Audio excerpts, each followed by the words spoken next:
Hello, my friends. It's Brent. We're back with part 8 already of the science of getting rich. What we're doing here, I'm reading the legendary book by Wallace Wattles, Attracting Abundance Using Your Creative Power.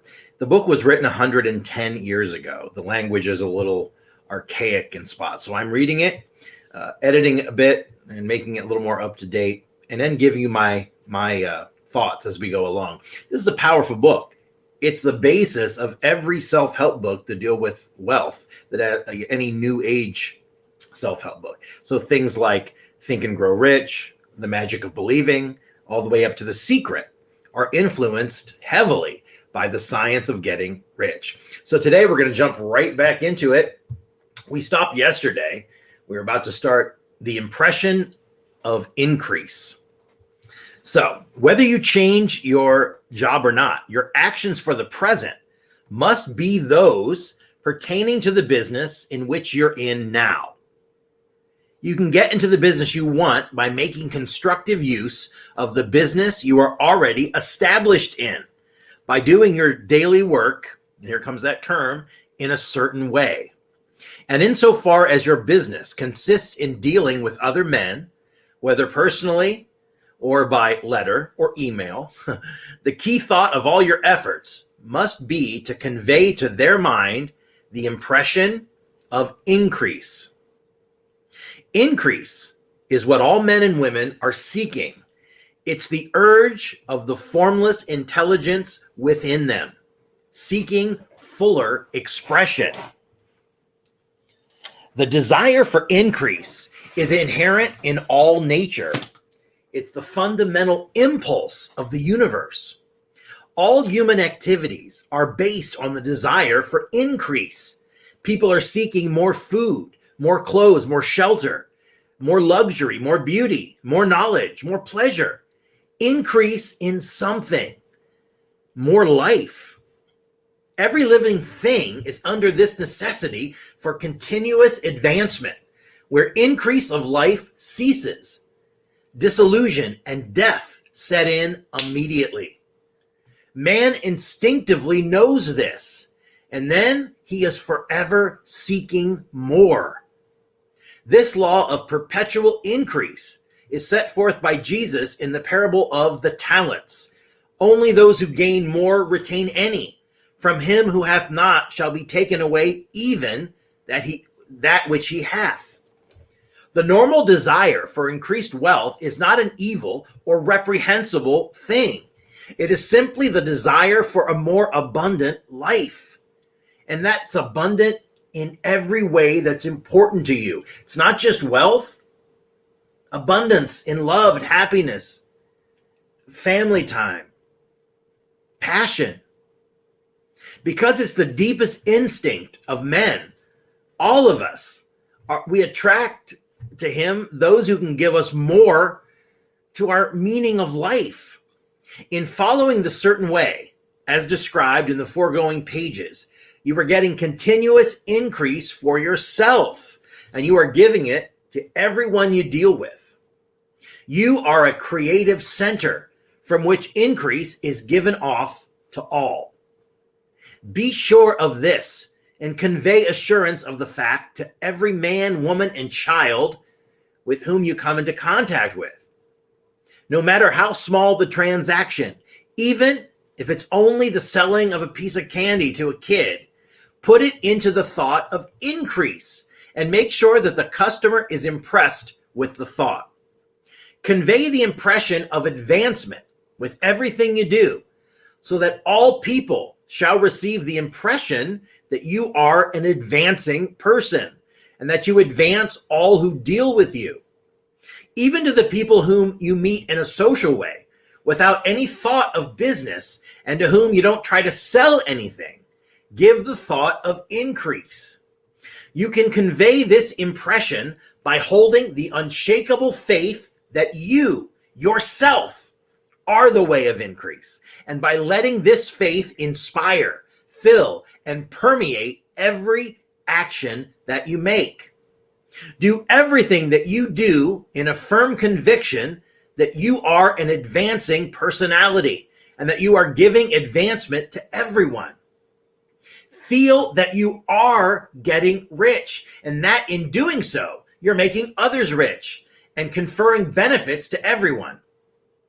Don't boast. Don't brag of success. Don't talk about it unnecessarily. True faith is never boastful. Wherever you find a boastful person, you find one who is secretly doubtful and afraid. And let it work out in every transaction in your life. Let every act and tone and look express the quiet assurance that you are getting rich, that you are already rich. Words won't be necessary to communicate this feeling to others. They will feel the sense of increase from your presence. You must so impress others that they will feel that in associating with you, they will get an increase for themselves. See that you give them a use value greater than the cash value you are taking from them. This is powerful, my friends, powerful. Take honest pride in doing this and let everybody know it, and you will have no lack of customers. They will feel it. When you see someone walk in a room head high and people think, oh, that person's confident, there's charisma. It's not confidence. That's somebody who is okay with themselves. And in turn, they're okay with everything else. People can be overly confident for no reason. People that shouldn't be are. So those are different things. But charisma, that magnetism, that comes from somebody who is comfortable in their own skin, somebody who is comfortable being themselves. People will go where they are given an increase. And the universe, God, source, which desires increase for everyone and which knows all, will move towards you, men and women who have never heard of you. Your business will increase rapidly, and you'll be surprised at the unexpected benefits which come to you. Synchronicities start to happen. Coincidences start to happen. People write them off. That's not what's happening. Doors are opening in your life, but you have to be ready to step through. You have to be on the lookout for these signs because sometimes they can be very subtle.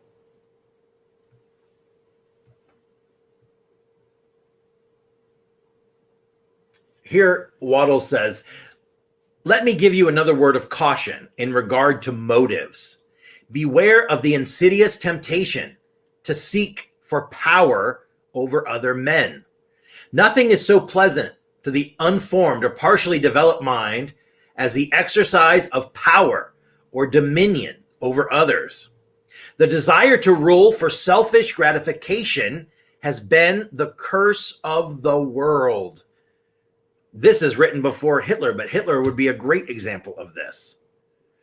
For countless ages, kings and rulers have drenched the earth with blood in their battles to extend their dominions. This not to seek more life for all, but to get more power for them. Today, the main motive in the business world is the same. Men marshal their armies, but they're not soldiers, they're dollars. And they waste the lives and hearts of millions in the same mad scramble for power over each other. It's a lust for power, and it destroys us. Jesus saw this in the desire for mastery. Jesus saw in this desire for mastery the moving impulse he sought to overthrow. Read the 23rd chapter of Matthew and see how he pictures the lust to be called master, to sit in the high places, to domineer over others, and to lay burdens on the backs of the less fortunate. And note how he compares this lust for dominion with the brotherly seeking for common good to which he calls his disciples. Look out for the temptation to seek for authority, to become a master, to be considered as one above everyone else. to impress others by lavish display.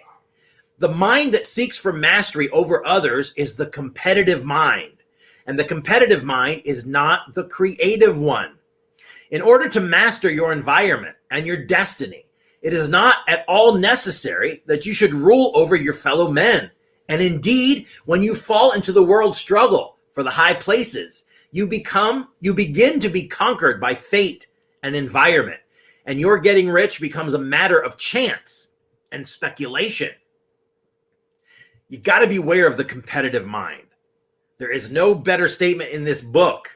There is no better statement about the rule of creative action. The golden rule. What I want for myself, I want for everybody. It's like the golden rule on steroids here. Tomorrow, we're going to be doing part 9. And that, we're going to be talking about the advancing man. As I said, it starts to get deep, and there's not much of this left. We're on page 50, I believe, and there's only 60 some pages. Let me see.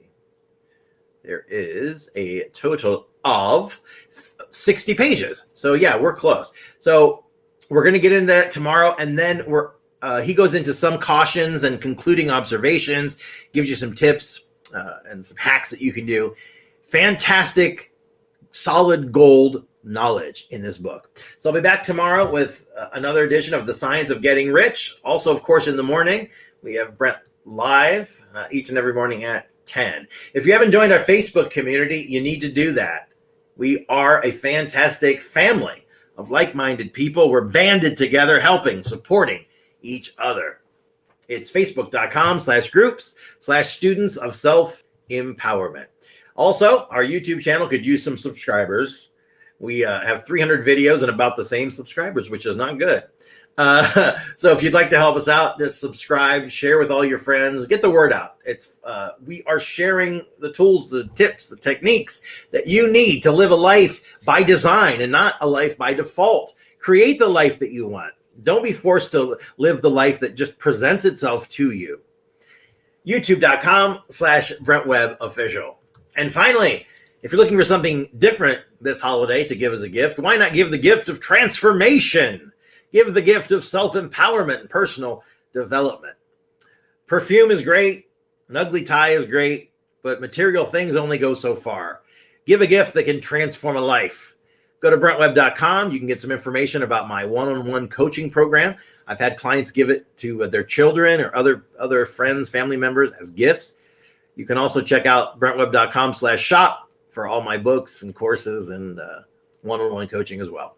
So anyway, that's all I got for you today. I'll be back tomorrow. Now remember, tomorrow I'm going to be leaving in the morning for Dallas.